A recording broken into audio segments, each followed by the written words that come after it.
My bank account has been blocked. Now what do I do? Well, the first thing to do is to foresee that we're going to make an income, and that income is insignificant enough so that the bank does not block our bank account.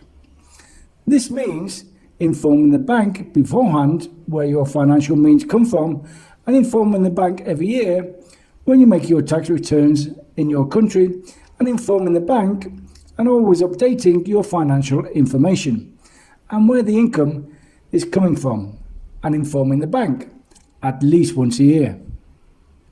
Then in principle, the bank is never going to keep anyone's money. Blocking an account is simply a preventive measure to ask us for explanations, and these explanations have to be prepared in advance, because if you don't have them prepared, the bank can say that you have deposited money and want you to provide evidence from customs in your country or from customs in Spain that you have declared and paid the taxes on this money. If you haven't done so, well, there are alternatives, but you have to have answers prepared. A simple answer is to say that you have had a visa for many years, and that every time you have come here, you have brought money that you do not need to declare, and that the regulations in your country and those of the person's country of origin permit you to, and therefore the money is not held.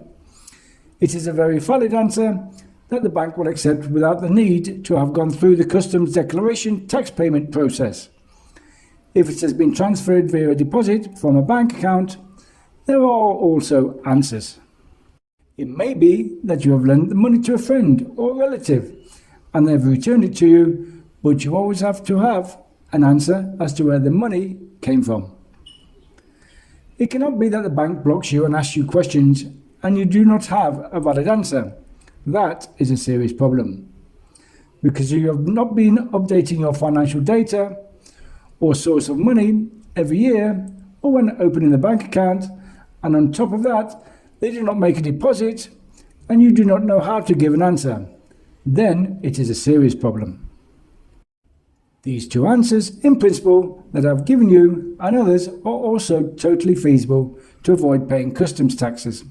Taxes that are sometimes very high and at the same time to justify bank transfers also from other banks. Also, another aspect that we do have to take into account is that these transfers are from personal accounts, never from company accounts. Otherwise, the issue is a little more complicated, which we will talk about on another occasion. I hope this has helped you. Best regards.